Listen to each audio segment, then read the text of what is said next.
parce que les autres ont accepté d'être ce qu'ils ont été. On ne peut concevoir l'évolution individuelle de sa propre conscience, de sa propre fusion, de sa propre présence, qu'en considérant l'évolution des autres, la fusion des autres et la présence des autres. Tout phénomène matériel impose son temps et son espace au reste de la création. Un électron, un grain de blé, un samar, un arbre. Chaque petite chose, de par sa présence, empêche toute autre chose d'être là en même temps. Un grain de poussière oblige, comme la roche, un changement magistral au bout du compte. L'évolution supramentale ne peut se faire à l'intérieur d'humains qui se sectarisent et se différencient du reste de la société comme étant quelque chose d'autre, et se refusant par le fait même de faire sa part sociale en s'arrangeant pour créer de l'événement permettant l'amélioration de la condition propre de celui qui évolue. Et cela ne peut se faire que si on améliore la condition de l'homme en général, sans se demander s'il évolue.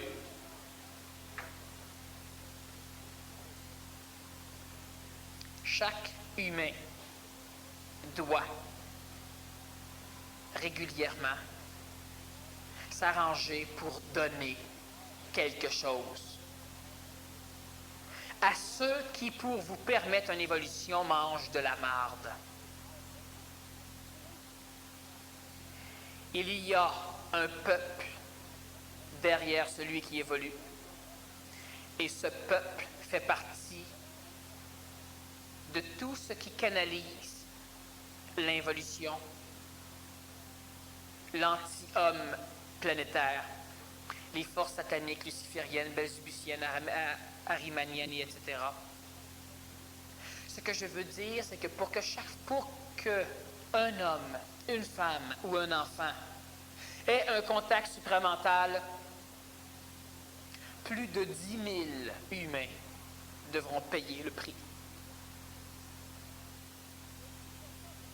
Je ne dis pas ça pour culpabiliser. J'ai souvent parlé en séminaire et quelquefois en conférence que lorsque le Québec serait debout, certaines autres villes sur la planète disparaîtraient.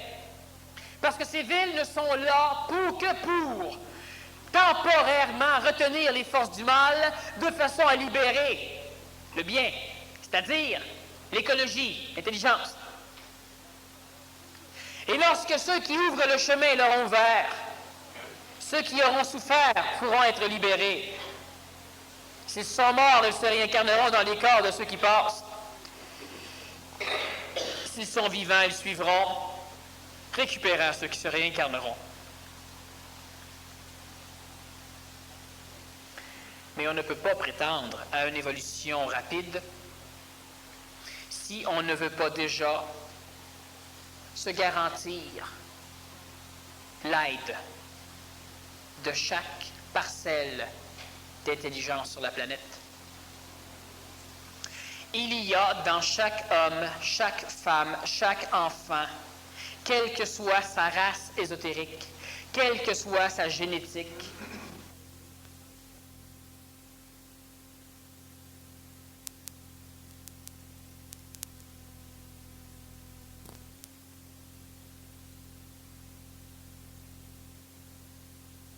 intelligence.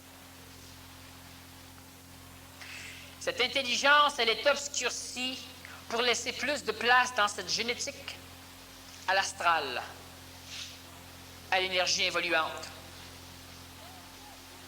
Non pas pour que ceux qui ont plus d'intelligence libérée se sentent supérieurs. Non. Simplement pour occuper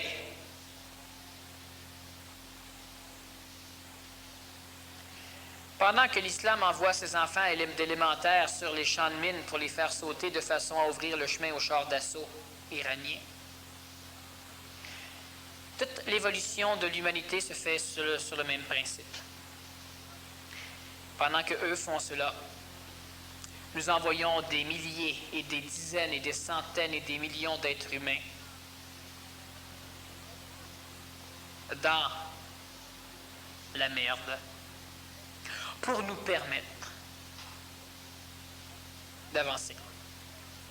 Lorsque les soldats américains qui ont été de force envoyés au Vietnam sont revenus, on leur a craché au plein visage. Au nom du fait que, premièrement, l'Amérique n'avait pas gagné, et au nom du fait que, deuxièmement, on ne savait plus pourquoi on entretenait cette guerre. Les vétérans du Vietnam ont mangé la marde que le peuple s'est refusé de supporter. Alors que ça aurait dû être au peuple de supporter cela, et pas à cette minorité. Alors, lorsque nous demandons, ou lorsque nous acceptons que des humains aient à aller dans des sectes, se suicident, se droguent, boivent,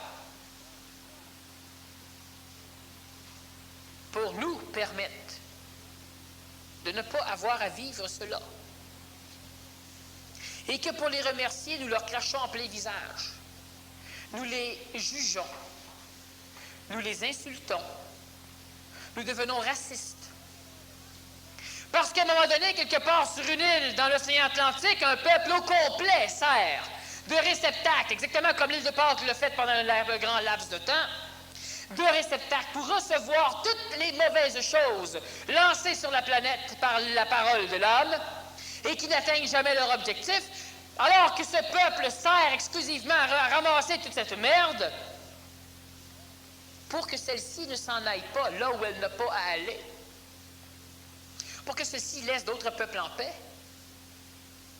Eh bien, les peuples qui sont maintenant libérés sont juste un peu plus conscients et voyant ce peuple d'arriérés dans leur tête, selon leurs propres préjugés programmés, deviennent racistes. Chaque fois que vous n'êtes pas capable d'approcher d'un humain,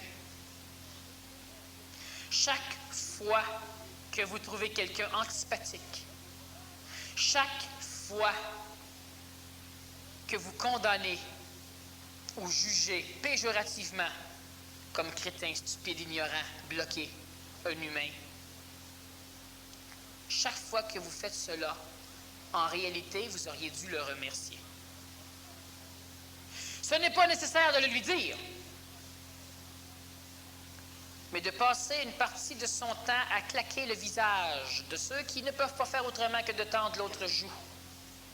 Chaque fois que l'on perd et l'on passe son temps à cracher au visage de ceux qui finalement nous permettent d'être ce que nous sommes,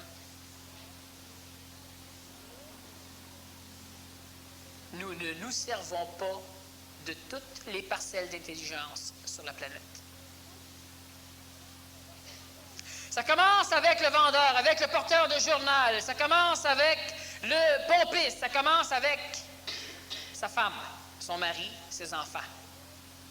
Il y a une nuance majeure à faire entre faire en sorte que nous perdons notre énergie et faire en sorte que nous donnons à l'humanité et à soi de l'énergie.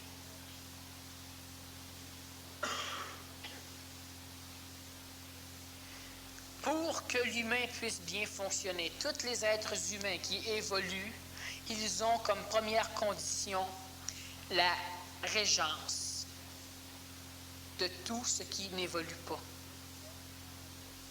Il est écologique, dans le règne des évolutions humanitaires, que le peuple fort s'occupe des peuples faibles.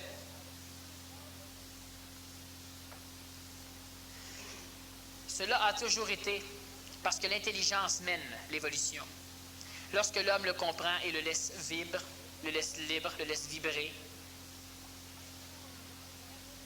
il peut se servir de cette mécanicité, appelée loi cosmique.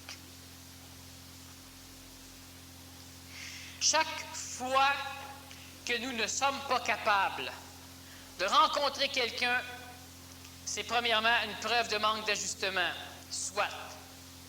C'est peut-être la preuve que nous ne sommes pas suffisamment énergisés, soit. Mais c'est aussi un problème, une lacune. Lorsqu'une personne vient et elle est têteuse en énergie, on doit couper ce contact diplomatiquement d'une façon efficace. Et on ne peut pas s'attendre à devoir donner à chaque humain sa parcelle de remerciement. J'emploie le mot remerciement pour que l'on comprenne égoïquement ce que je veux dire.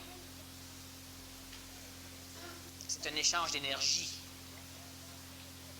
Mais on n'a qu'à le donner à l'ensemble, et nécessairement chaque partie le recevra.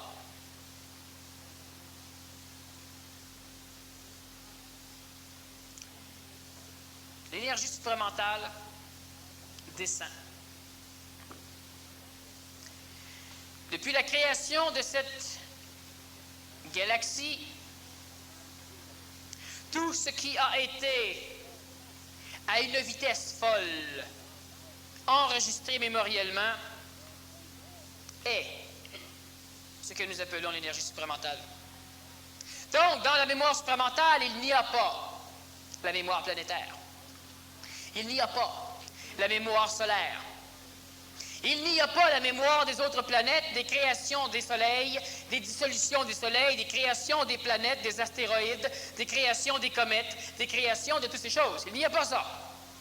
Lorsque l'on se plug à l'énergie supramentale, on ne voit pas l'apparition d'un soleil. Par contre, lorsque l'on se connecte à l'énergie supramentale, on peut découvrir une chose, c'est que l'énergie supramentale n'a pas le pouvoir de régler le problème humain. L'énergie supramentale n'a pas la fonction et elle n'a pas la puissance ou le pouvoir d'aider l'homme. L'énergie supramentale fait partie de la mémoire spatio-temporelle de la création dans laquelle se trouve un trou, un vide, une région noire où aucune entité supramentale ne peut pénétrer. Et cette région s'appelle planète et soleil. Dans la mémoire supramentale, il n'y a que la création du rien au tout et la gestation du chaos primaire jusqu'à la stagnation de l'événement chaotique que nous appelons, nous, harmonie cosmique. Et provenant du plan supramental, dans le domaine de l'homme, apparaît l'ajusteur de pensée. L'ajusteur de pensée ne peut pas régler le problème de l'homme et il ne peut pas régler le problème de l'énergie supramentale. Il ne connaît pas l'homme et il ne connaît plus le plan supramental. La mémoire de l'énergie événementielle, planétaire et solaire, quel que soit le système solaire, est attachée à la matière même de chaque planète et de chaque soleil. Cela veut dire que l'énergie supramentale, ayant une conscience galactique, n'a pas le privilège de connaître l'homme. Elle n'a pas le privilège de connaître tout ce qui fait partie de la vibration mentalo-astralo-vitalo-physique. L'homme ne connaît pas l'énergie supramentale, sauf par le petit 5% qui l'habite. Un 5% qui peut se révéler à la condition que l'être humain soit entouré par une société qui daigne bien vouloir manger la marde, libérant l'élite. Et lorsque l'homme accumule les facteurs d'énergie ascendants, lorsque l'homme comprend, non pas lorsque l'homme apprend. L'apprentissage est l'accumulation stratifiée de la mémoire astrale extérieure. La compréhension est la ressuscitation, la résurrection de la mémoire d'apprentissage donnée de l'extérieur. Vous pouvez apprendre une chose, vous mémorisez ce que l'autre savait. Lorsque vous le comprenez, vous venez de donner la vie à ce que vous aviez mémorisé. Et là, on dit, vous le vivez. Lorsque l'homme comprend, point sur point, et je reviens à l'idée, il n'y a pas de petits points. Ouvrir un tiroir peut changer votre vie, alors que tous ceux qui auront ouvert un tiroir n'auront ouvert qu'un tiroir. Et lorsque l'homme entre en contact avec le plan supramental, il amène à l'énergie supramentale l'information planétaire. Il grandit donc l'intelligence supramentale pour en faire une intelligence hautement puissante. Et en même temps, l'homme se voit léguer toute la conscience galactique, la conscience supramentale, et l'homme devient le recteur de cette mécanicité fusionnelle. Il vivra d'une bilocation, il aura une conscience éthérique supramentale, galactique. En même temps, celle-ci sera juxtaposée à une conscience planétaire humaine. Mais il ne sert à rien à l'homme d'avoir une conscience galactique s'il n'a pas su développer complètement sa conscience planétaire.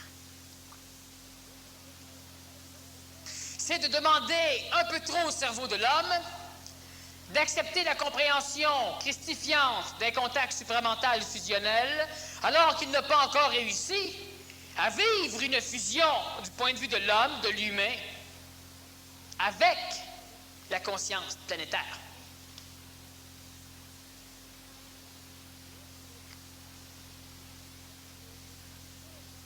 Il y a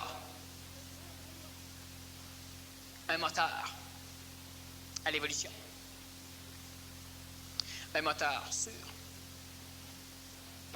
Plus l'homme travaille à améliorer la condition humaine, plus l'homme se gagne des alliés et plus l'homme vibre d'une conscience planétaire.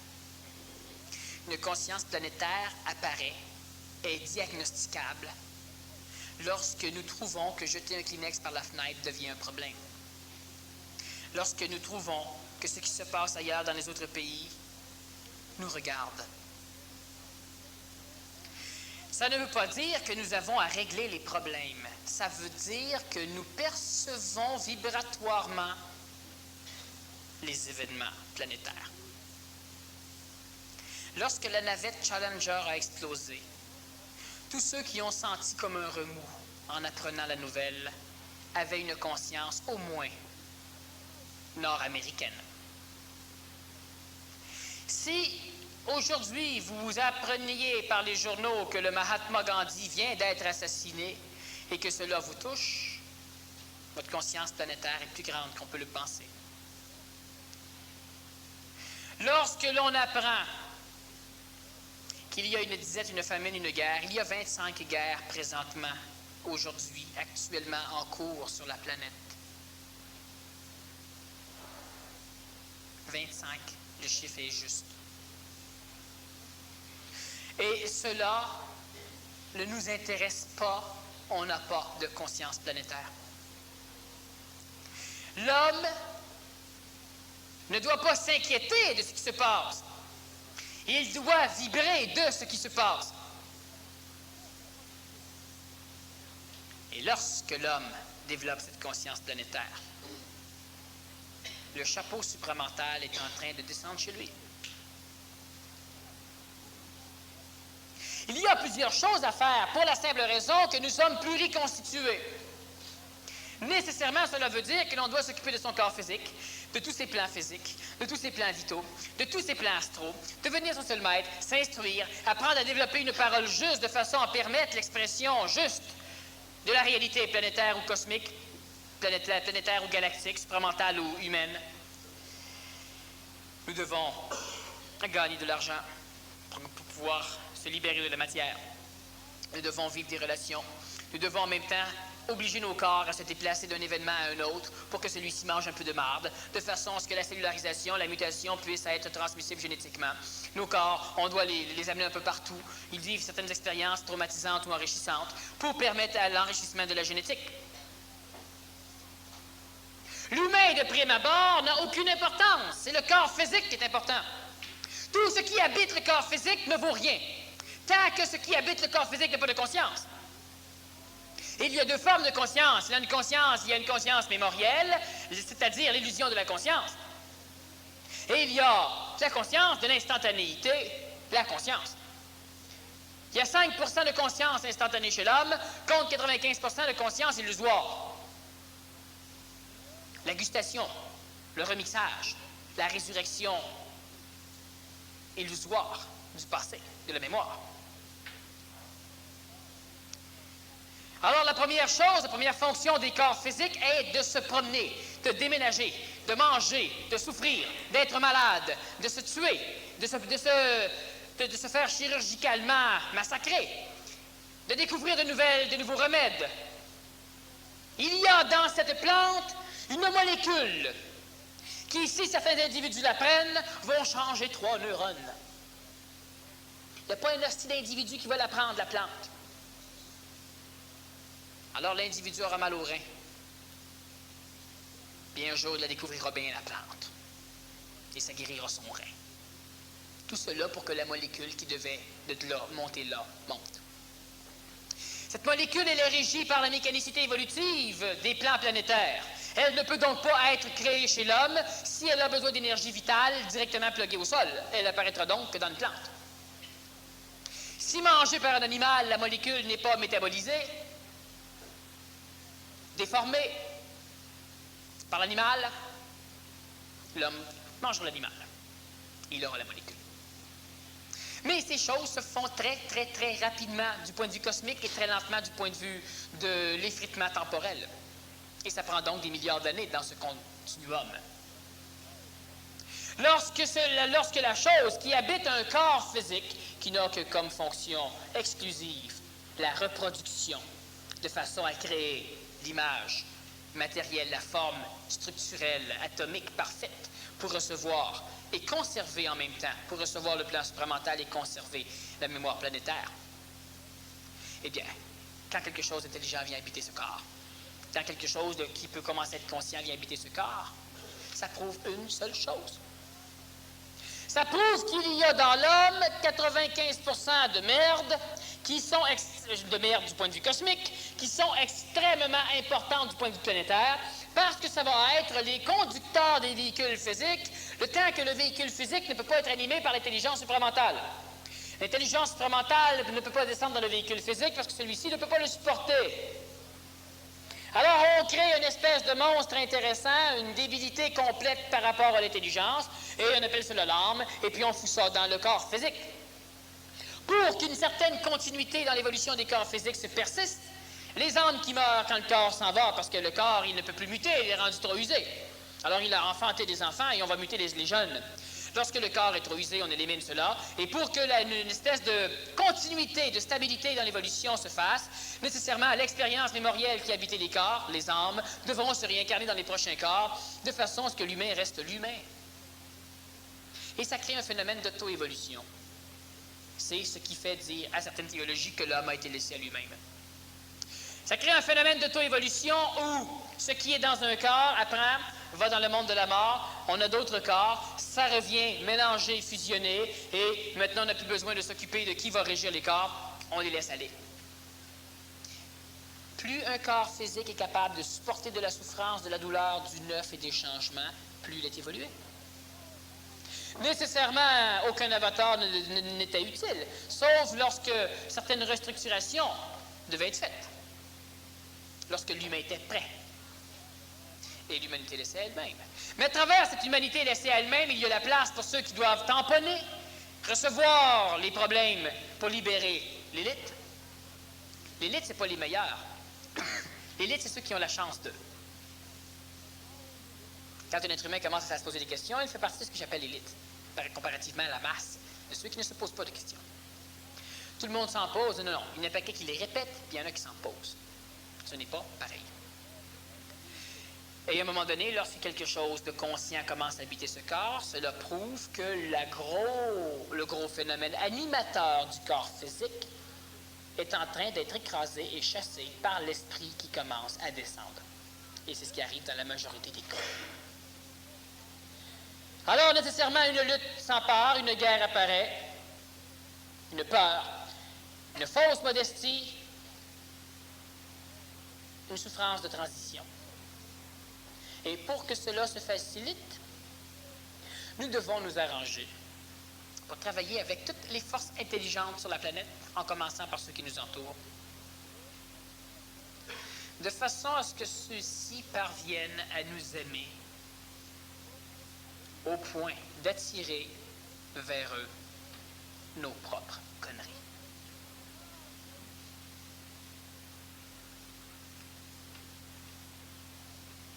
C'est pourquoi les avatars ont toujours été adorés.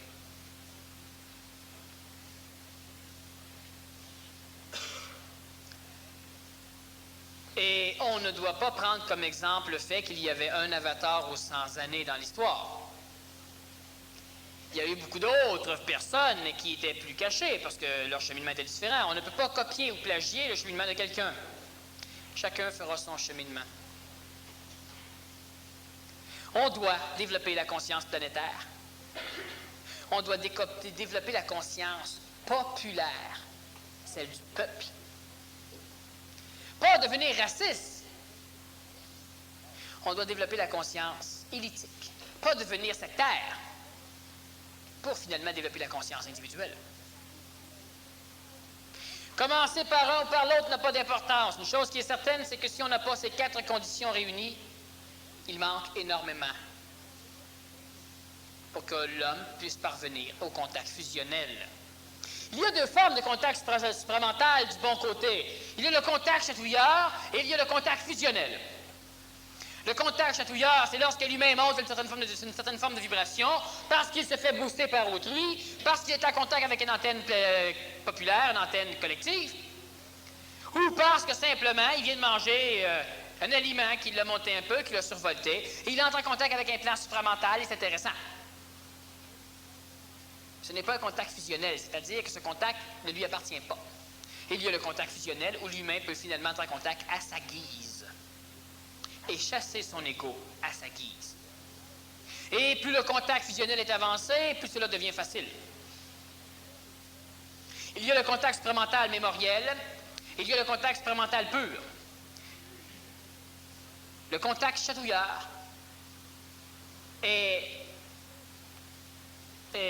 présent dans le contact mémoriel et dans le contact pur. Et vous savez qu'il y a aussi 2 formes, 2 manières de se connecter au plan supramental. Il y a le côté faux, le côté mort, où l'être humain égoïquement se plug à la mémoire supramentale et décide de s'y abeuvrer à jamais parce qu'il est trop impatient pour attendre le vrai contact. Et il y a le contact de celui qui a la patience d'attendre.